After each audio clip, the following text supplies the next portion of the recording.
your city council. Here. Erickson. Here. Erpenbach. Here. Jameson. Here. Karski. Here. Kiley. Here. Rolfing. Here. Staggers. Very good. Thank you, Council. We start our meetings in Sioux Falls with an invocation. We're very, very blessed to have Care Pastor Reed DeVries of Celebrate Church here in Sioux Falls, one of the largest, one of the fastest growing churches in all of South Dakota. Pastor Reed, good to have you back. What we'd ask you to do is to stand for the invocation, and then after Pastor Reed is done with that, we'll then continue on with our Pledge of Allegiance. Pastor Reed, thank you again for being here. Well, Father God, every day is a day for giving thanks, but especially on this election day, we pause to give extra thanks. We say thank you for your guiding hand that founded this country, for the wisdom that you gave our founding fathers in establishing constitution and laws that govern how it should run. We thank you for the people of armed forces who over the years have protected our freedom and liberties, many times at the cost of their own lives. We thank you for the people who have served in various offices in the past and now in the present, and as Election Day closes here, even into the future. And Lord, we say thank you now for the people in this room, and we ask that you would give them great wisdom to make right decisions, no matter what the matter is, knowing that the decisions are not just about now, but also for generations to come. And so we thank you for all these things, and we say thank you most of all for your Son, Jesus Christ. We ask this in your name. Amen. Amen. I pledge allegiance to the flag of the United States of America and to the republic for which it stands, one nation, under God, indivisible, with liberty and justice for all. It's going in tomorrow.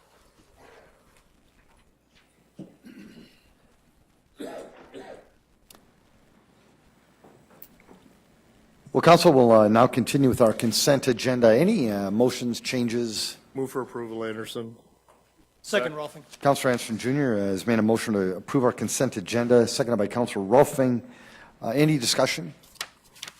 A roll call vote, please. Council members Anderson. Yes. Erickson. Yes. Erpenbach. Yes. Jameson. Yes. Karski. Yes. Kiley. Yes. Rolfing. Yes. That is passed 7-0. Thank you. Our regular agenda. Council, any motions, changes? Move to approve Erpenbach. Second, Anderson. Councilor Erpenbach would like to approve tonight's regular agenda, seconded by Councilor Anderson Jr. If no discussion, a roll call vote, please. Council members Anderson. Erickson. Erpenbach. Yes. Jameson. Yes. Karski. Yes. Kiley. Yes. Rolfing. Yes. That is also passed 7-0. Thank you. Again, welcome to tonight's City Council meeting. What a great turnout. Certainly pleased to have you all here. This is a great opportunity for you to actually engage the council on any topic that you think is important involving our city. All we'd ask you to do is just come forward. You can speak up to 5 minutes. And really all we ask is that you just introduce yourself to the people of our town. Would anybody be interested? Welcome.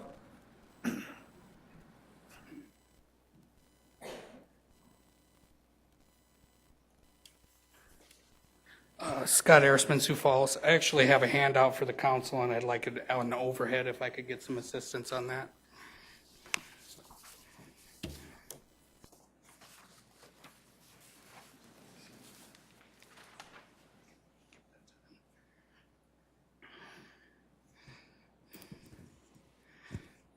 Scott, go right ahead. Recently, Council Chair Dean Karski attended an ethics meeting to ask them if it was okay for him to serve on the Sioux Falls Chamber of Commerce Board of Directors. They said it would be okay because Dean proposed he would recuse himself from voting on any agenda items that were directly related to the Sioux Falls Chamber of Commerce. The Ethics Commission gave their approval because Dean said he would recuse himself. Tonight, I submit to you several agenda items that the council chair and Chamber of Board Directors member Dean Karski should recuse himself from due to conflicts of interest with members of the Sioux Falls Chamber of Commerce. By voting to allow the chamber members to do business with the city, you could assume a conflict of interest because Councilor Karski could give an unfair advantage to chamber members versus non-members.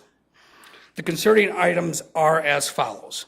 Item number 1, approval of contracts. Several chamber members are getting contracts with the city. They include Infrastructure Design Group, Sayer Associates, Vision Video, Stockwell Engineers, Short Elliott Hendrickson, Sokup Construction, Thompson Electric Company, Friesen Construction, and several other snowplow contractors.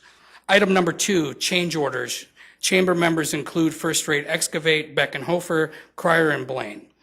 Fuel contracts, chamber member House Oil. Item number 10, liquor retail license renewal. Several businesses are chamber members. Items 11 through 13, malt beverage transfers, chamber member Stapridge Suites. Item number 17, one-day wine license, chamber member Active Generations. Item number 18, one-day liquor license, chamber member Avera. And item number 28, water tank lease agreement, chamber members Sokup Construction, Sioux Falls two-way radio. All other items concern internal city business, change in ordinances, or rezone housekeeping, and don't present a conflict for council chair and chamber board of directors, Dean Karski. Now, I want to talk about something that happened this week. It's been going on for a while. The snowplow incident. At first, the city offered a compromise, and it was a good compromise. They went to the Lutheran school and said, apparently having Jesus Christ painted on a city-owned property, taxpayer-funded property, is unconstitutional in the Establishment Clause. The compromise was really easy. We're going to allow you to paint over it. And I thought that was wonderful. They didn't need to do that. The city didn't need to go to the Lutheran school and do that. They could have just painted over it. The Lutheran school said they couldn't do it. So the city decided that instead of going back to the people who complained, they were just going to make the decision on their own to put a disclaimer on. The right decision would have been to paint over the snowplow. Could have went out and bought a $3 can of Krylon, spray paint, and sprayed over the thing, and you could have been constitutional. I want to remind the council and the citizens of this community, the job of the city attorney is not to involve himself in politics. It's not his job to involve himself in protecting certain politicians in this city. His job is to protect the charter of the city, the state constitution, and the U.S. Constitution. And he did not do that. I have a feeling, and I don't know, but I have a feeling that we're going to be ourselves involved in a lawsuit with a very powerful organization called Freedom from Religion. I also believe the ACLU is going to be involved, and I also believe there's going to be a lot of other organizations involved, and it's going to really shed a bad light on this city because we don't seem to figure out what the Constitution says and what's it mean. Now, let's talk about the majority rules. Well, there was this thing last year where a whole neighborhood was opposed to a Walmart, the majority. Did we compromise with them? No. They asked to have a marketplace Walmart put into their neighborhood, and we ignored them. So let's talk about compromise and about the majority rules and what goes on in this city. I really believe we choose and pick and choose what we're going to decide we're going to, have our fights with. And I feel I'm really embarrassed by the fact that we're choosing to have a constitutional battle in this city over something that is very simple. You cannot promote religion on government-owned property. And let me clarify that, because I've had many friends say to me, why does it say in God we trust on our money? And I've told them, I said, that's perfectly okay. God is a generic term. It applies to all kinds of religions and different things. If they would have painted on that snowplow, God is great, it would have been perfectly constitutionally okay. But they didn't. They painted Jesus Christ, which promotes Christianity. And I want people to know that there's a fine line and there's a difference. And government should not be promoting any kind of religion. And I hope somebody wakes up before this turns into a lawsuit, because it's not going to be good, and we're not going to look good. We're going to look really backwoods and very unconstitutional. And I hope, I pray for all of you that you think about this seriously. Thank you. Thank you, Scott. Is there anybody else who wanted to engage the council? Well, thank you. We'll now move on to, I'm sorry? Look like one gentleman here. Is there anybody else who want to engage the council?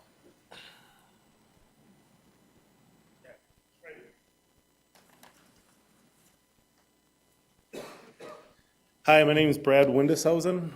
I own our 6808 Heather Ridge Avenue in Sioux Falls here. I work Hurricanes with and tropical Premier Systems. We're a storm restoration company in the city. We have multiple offices throughout the Midwest, as far south as Oklahoma City and as far north as Minneapolis. And I was asked to come and speak in front of you guys because there was a idea to do away with permits for re-roof. Brad, I'm so Yes. sorry. I should be more clear. If there's an item later on in the agenda involving a particular topic, we'd like you to save your testimony for then, if that's okay. If there's an item later on in the agenda involving a particular topic, we'd like you to save your testimony for then, if that's Could okay. do that, it'd be great. Thanks, Brad. Thank Great, you. I was just Thank hoping you. to get out of here. Thanks so much. Sorry, folks. Is there anybody who wants to engage the council on something that's not on the agenda later on? My apologies, Brad. Anything, folks? Great. Let's move on to that regular agenda then, and Brad, we'll get back to you, I promise. Item number 14. Item 14 is a new 2015 retail wine license for Cricket Collins and Isaac Anderson, the Bonus Round Bar, to be operated at 803 South Cliff Avenue, CUP not required. Item 15, a transfer of the 2014 retail liquor license, including Sunday sales certificate and video lottery terminals, from Limithorpe Incorporated, Mr. D's Rascals Bar Saloon, 2501 West 10th Street, to BDI Incorporated, business name to be determined, 2501 West 10th Street, CUP not required. Item 16, renewal of 2015 retail liquor license for BDI Incorporated, business name to be determined, 2501 West 10th Street. Item 17, special one-day wine license for Senior Citizen Services, Inc. to be operated at Active Generations, 2300 West 46th Street, for an art class on November 11, 2014. Item 18, special one-day liquor license request for the Avera McKinnon Foundation to be operated at the Avera Prairie Center, 1000 East 23rd Street, for the Big Grape fundraiser on April 10th, 2015. Welcome, Jamie. Good evening, Jamie Palmer with licensing. Item 14 is a new license request. They currently hold a retail malt license at this location and want to add wine.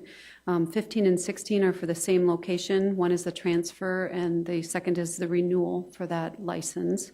17 and 18 are both special one-day requests, and I'd be happy to answer any questions. Thank you. Council? Move to approve, Karski. Second roll. Councilor Karski's been a motion to approve these items, second by Councilor Rolfing. A roll call vote, please. Council members Anderson. Yes. Erickson. Yes. Erpenbach. Yes. Jamison. Yes. Karski. Yes. Kylie. Yes. Rolfing. Yes. That is passed 7-0. Item 19. Second reading, an ordinance of the City of Sioux Falls, South Dakota, amending the Code of Ordinances of the city by revising Chapter 90, Animals and Fowl, Subchapter, General Provisions. Chief, welcome. Good evening, Doug Barthel, Police Chief.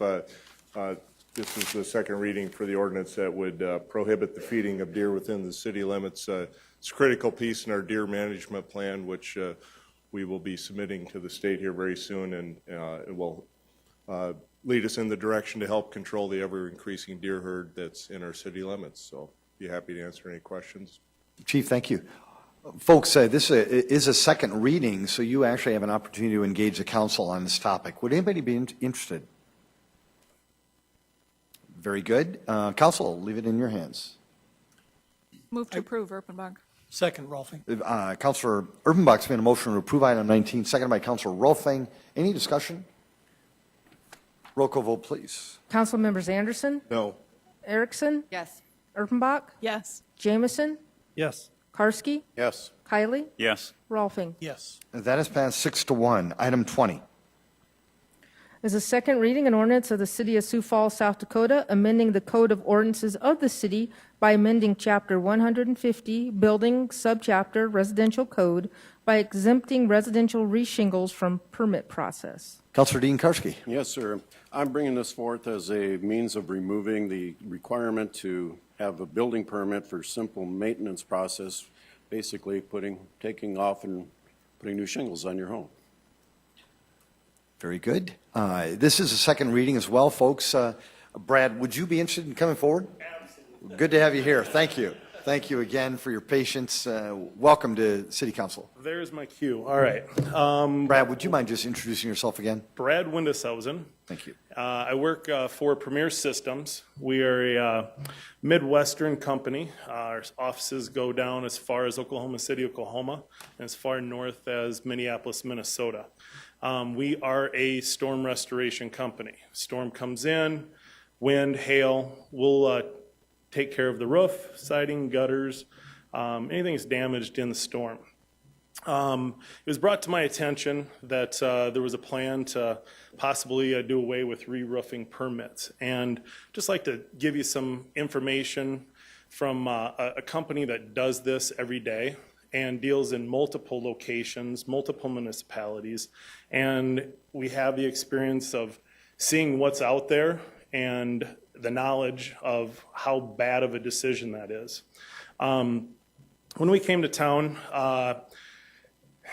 in June after the storm, we started in on re-roofing and doing all the other things that we do. I used to be able to go down in August, 40, 50 permits on a handwritten piece of paper, turn it in, throw 50 cents in the old meter on the parking, and I'd be out the door within an hour. It's something that I think right now we're looking at about 9,000 permits roughly that the city's got for re-roofs. We're tickling 600 and to the tune of about $13,000. From a business standpoint, I'd like to save $13,000, but if you look at it from a standpoint of what's good for the community, it's not doing away with re-roofing permits. Some of the municipalities that we are in, you can see the type of construction work. We get many calls going back to fix, other contractors, shady work. And if you don't have that control over permitting and the contractors that are working in your community, you're going to lose control of the quality. You're going to lose control over licensed contractors doing work. It's my understanding you're still going to want to have licensed, bonded, and insured contractors, correct? Okay. Well, permitting gives that opportunity for that homeowner to be able to see that that contractor has all that in place. If you're leaving it up to a homeowner to be able to make sure that contractor that they're going to have do their work is licensed, insured, and bonded, it's like basically having a speed limit sign saying you got to drive this speed limit and doing away with any police officers handling traffic because you're supposed to do that. So that's just an analogy that you'll see. I would assume if you looked at how many roofs have been re-roofed in this city that haven't been permitted, you'd be amazed. And you require permitting. There's many times that I'll get a call from the city inspector, hey, you've got this roof over here, where's your permit? And, it may have blown away or it's, on the inside of a window. So then, they verify that permit was pulled and we go on our way. Without that, it's going to be really difficult for any enforcement on people to be able to see if there's a licensed contractor doing the work. I'm not quite sure. I did hear some rumors about why this was proposed. Like I said, I used to be able to come down and do 40 or 50 permits on a handwritten sheet, and I'd get out of there within an hour. Okay, after September 22nd, I'd go down there with 15 or maybe even 10, and I'd be getting tickets on my truck, okay, because time ran out in that 2-hour time line for the parking. And not that I don't want to give to the city, but I see it being very unnecessary. I'd even email these lists, and it would still take that long. To my understanding, you guys had implemented a software program, and it's really caused a bottleneck. I've been to many municipalities pulling permits, and I'll tell you this, there's never been a municipality that has more customer service than Sioux Falls. This department is unbelievable. Most municipalities feel that we're doing them a favor, to go in there. These guys make sure that if there's somebody in line, they're calling other people up. I'm even knowing these guys by the first names and, who they're rooting for on a Friday night. I mean, that's how personable these people are in that department.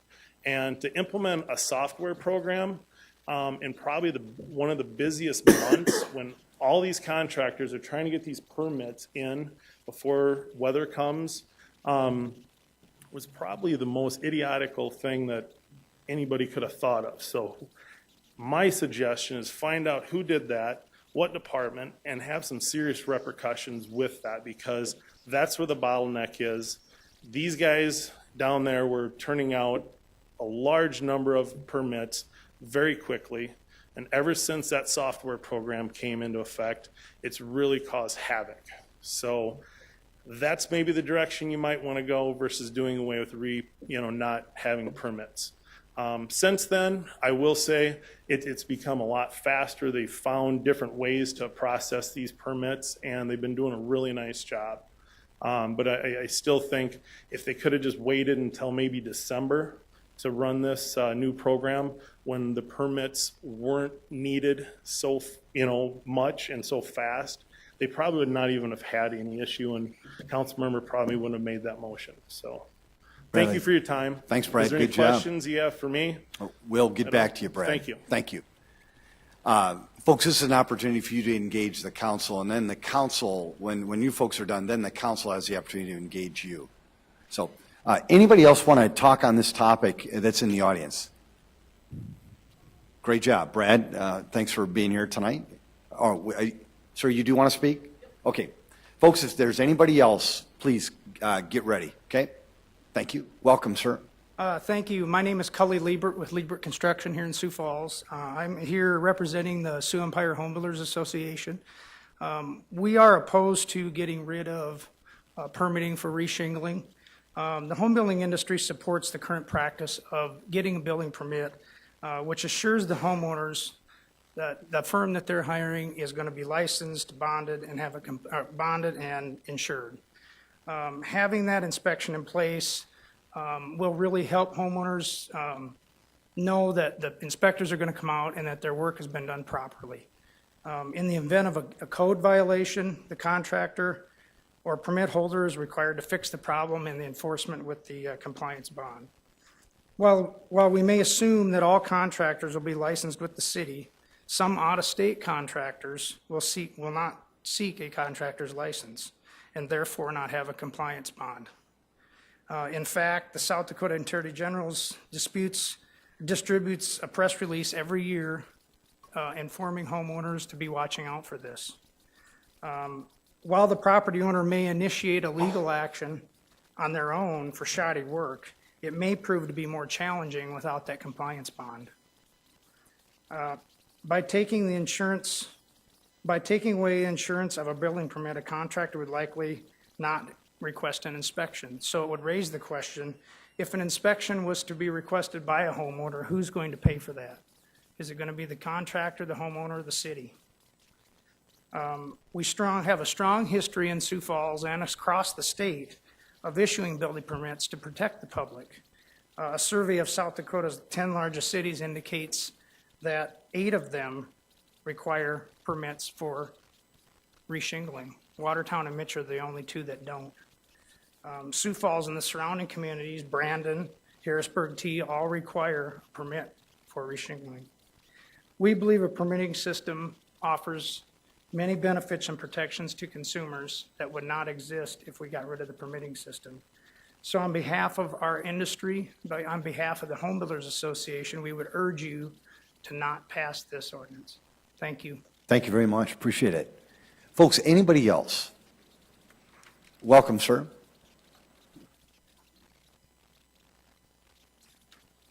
Ray Edwards with Edwards Construction. Hi, Ray. We're a local contractor. I got licensed in '74, so I've been dealing in this town for a while. All right, and I'm agreeing with these gentlemen.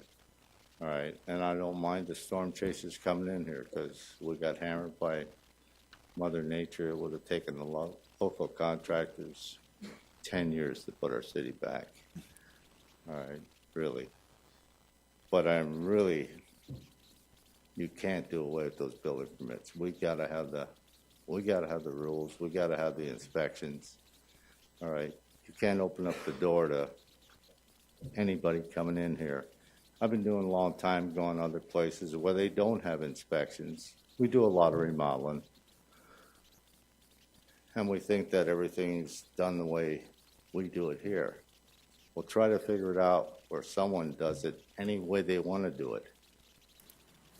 Try that sometime, because you're assuming that everything's done properly.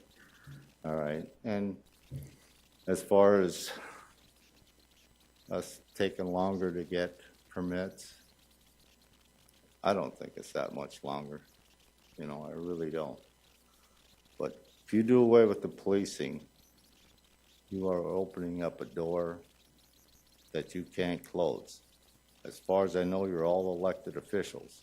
Yes. All right, and in my opinion, your first responsibility is to the citizens of this community, all right, to protect them, all right? And if you let guys come in that don't have to be licensed, don't have to be bonded. Now, the only people you can enforce are us local guys, us local contractors that have bonds and license. If we do something wrong, guess what? We're going to take it out of your bond. You have someone come in here that don't have to be licensed or bonded, what recourse do you have? Okay, I talked to a foreman of a shingling crew today, all right? The contractor didn't tell him that they had a roof edge on the roof. I said, how many? 12 steep, big houses. All right, so I'm sure they weighed. Do I give up my $10,000 bond, or do I fix those roofs? Now, that didn't come from City Hall. I mean, that was from a roofing contractor, or the foreman of one. All right? If they didn't have to be bonded, guess what? I wanted to talk to them today. They'd have been gone. You can't do away with those building permits. All right? Thank you. Thank you very much. Welcome, sir. Josh Scogan Construction, roofing Josh. contractor in Sioux Falls. Sir, take off your hat, please. Thank you. I'm sorry. Thanks, Josh. I agree with everybody else. We need to keep roofing permits in place. It probably wasn't the perfect time to implement a new computer system down there in the middle of a hailstorm when we're getting a lot of roofing permits.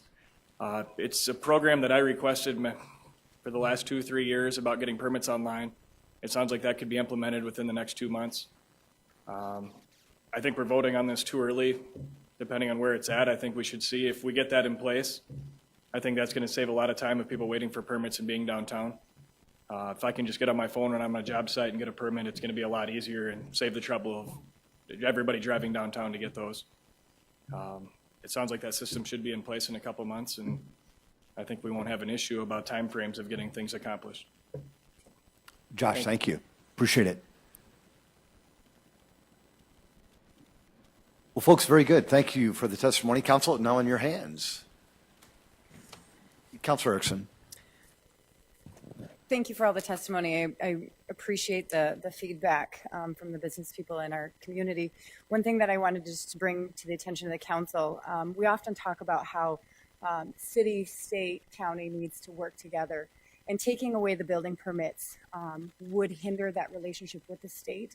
Currently, this information of building permits is shared with the Department of Revenue.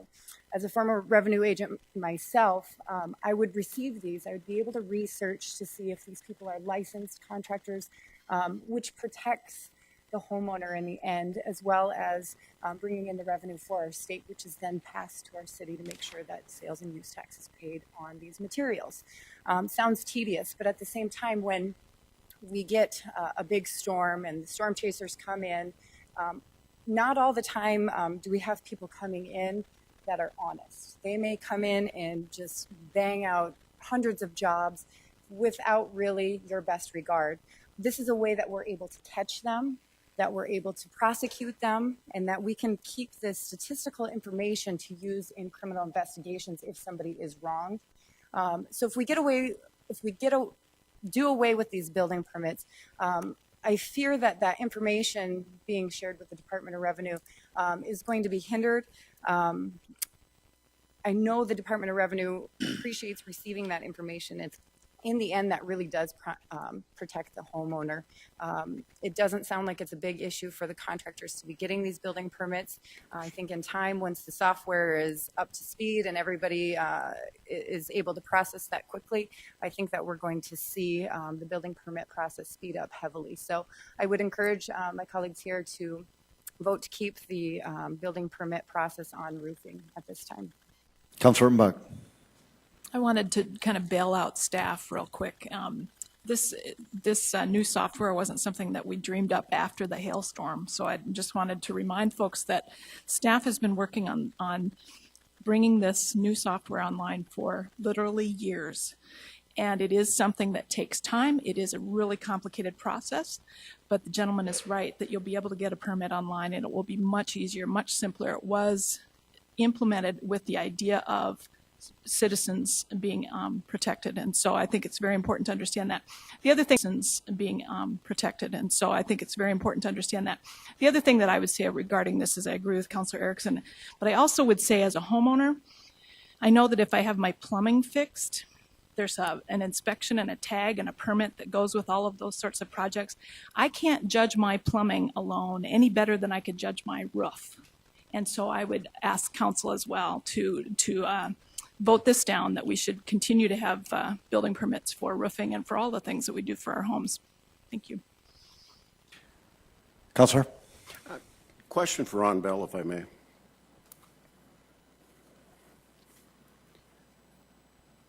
Ron, in your office this year, how many contractors came in for a building permit that didn't have a license?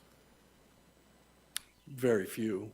Homeowners come in and obtain building permits, but we're unable to issue a permit to an unlicensed contractor. Okay, so have you caught anybody this year using this process? Well, not this process, but I can show you just a quotation that our inspector got. He was doing a roofing inspection in the central part of the city, and he was asked to come over and take a look at a roof on a house. And the owner, who was a 90-year-old man, paid a contractor, it looks about $9,600.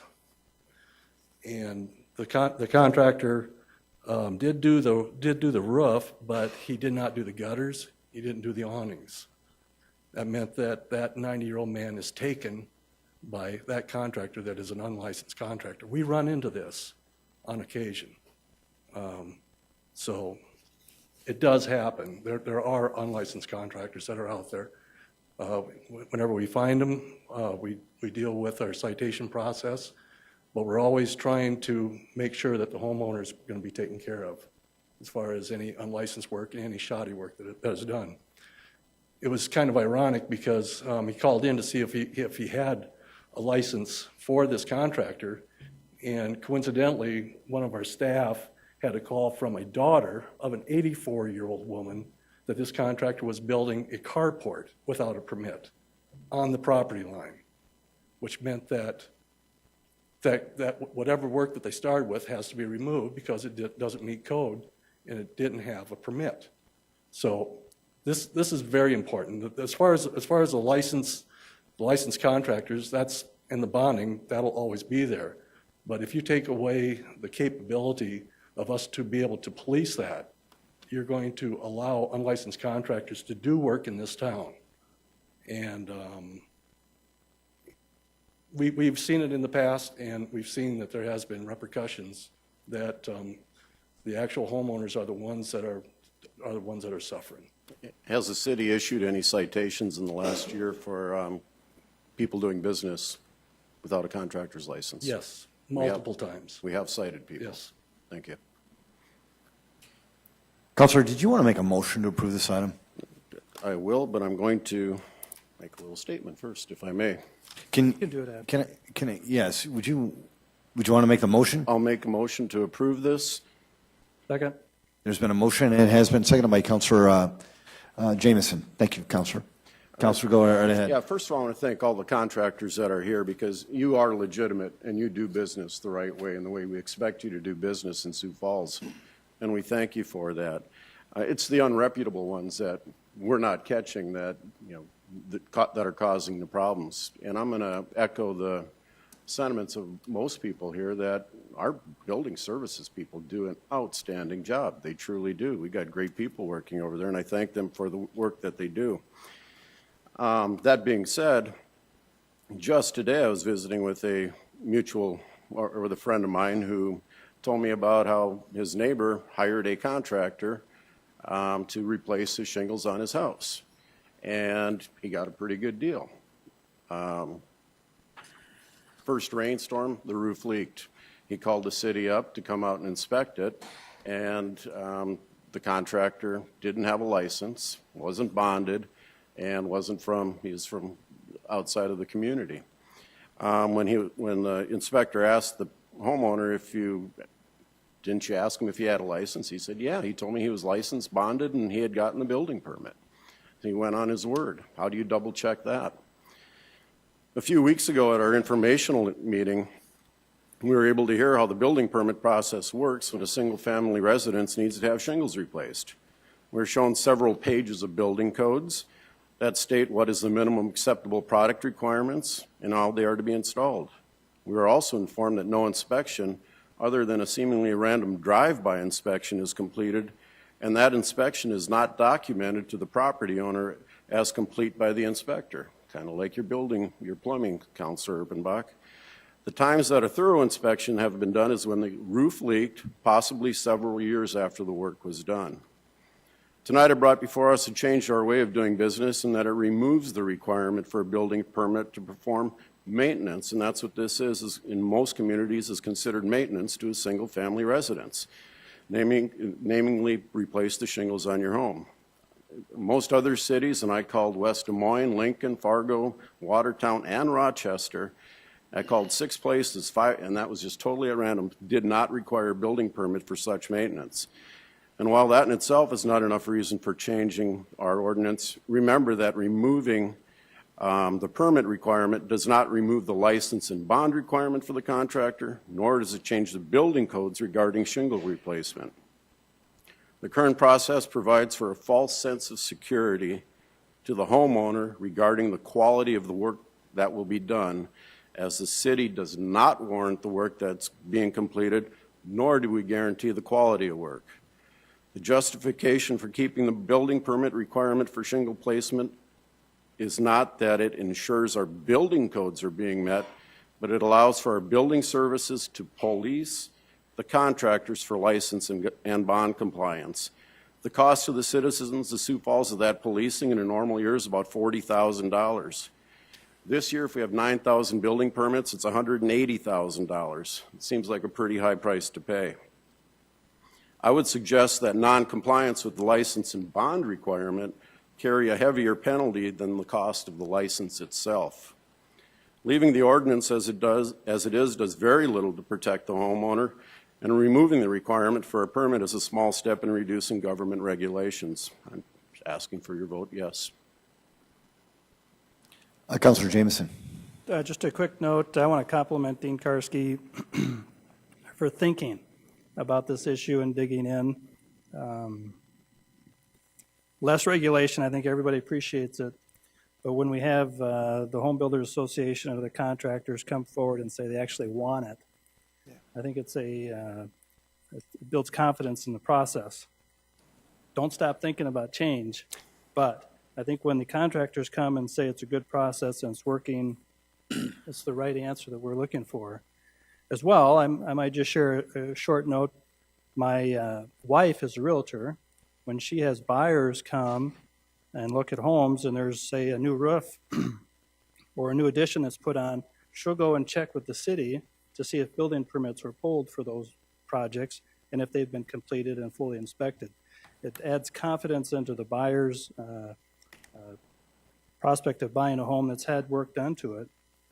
So it builds confidence in everything. I think it's, for right now, I think it's still working okay, but don't stop thinking. Councilor Kiley. I guess I would have to agree that I have concerns over this particular issue as well, and I would agree with the gentleman that had addressed the council previously. I ask myself, if we eliminated the building permits, are we any better off?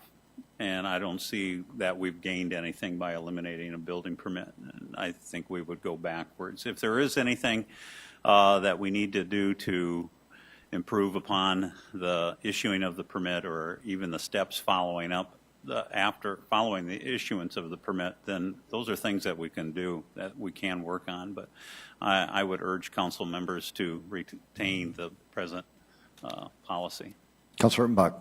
I just wanted to add to that, and I talked with Councilor Karski about this as well. I agree this is a great topic for us to be discussing, but I do have personal stories, as I shared the last time we talked about this, and I think my plumbing analogy is right on in terms of if my plumbing is inspected, there's a tag there that includes what they checked for, and it's signed by the person that checked it. I think we need to move in that direction. I need to know who inspected that roof, and I need to be able to go back to that person and say, hey, you know, that process needs to work the same way for roofs as it does for any other part of my home. And so I would encourage council, and I'll be asking leadership to move this to a committee so that we do add to that ordinance. A roll call vote, please. Council members Anderson, No. Erickson, No. Erpenbach, No. Jameson, No. Karski, Yes. Kiley, No. Rolfing. No. That has failed 1-6. Item 21. 21 is a second reading, an ordinance of the City of Sioux Falls, South Dakota, amending the Code of Ordinances of the city by amending Chapter 150, Building, Subchapter, Residential Building Contractors, by raising bond requirements for residential building contractors. Councilor Dean Karski. Yes, sir. This one's closely related to number 20, and I contemplated bringing together as one ordinance, and I decided that I want at least one win, so I was going to do this one separately. This basically increases the bonding requirement from $10,000, which is a 20-plus year requirement, and takes it to $20,000. Folks, is there anybody who wanted to speak to the council on this item? Council? Move to Approval, Anderson. Second, Rolfing. Councilor Anderson Jr. has made a motion to approve this item, seconded by Councilor Rolfing. Any discussion? Councilor Dean Karski? Please vote yes. Do you want to make? Oh, yes, we need to amend. Thank you very much. You may get your win. I may get my way. I have an amendment to this motion, and the amendment basically changes the implementation date to make it easier for all those parties involved to make this actually work. And I'm going to ask the Assistant City Clerk to read this into the record, please. This would be a motion to amend by adding, except as stated in 150.129E, after the second word contractor in section 150.129A, and after $20,000 in section 150.129C, and adding a new section 150.129E, quote, contractor licenses issued before December 15, 2014 shall maintain a continuous bond in the penal sum of at least $10,000 in a form approved by the city with the contractor as principal on the bond and the city as obligee for its benefit and that of consumers dealing with the contractor.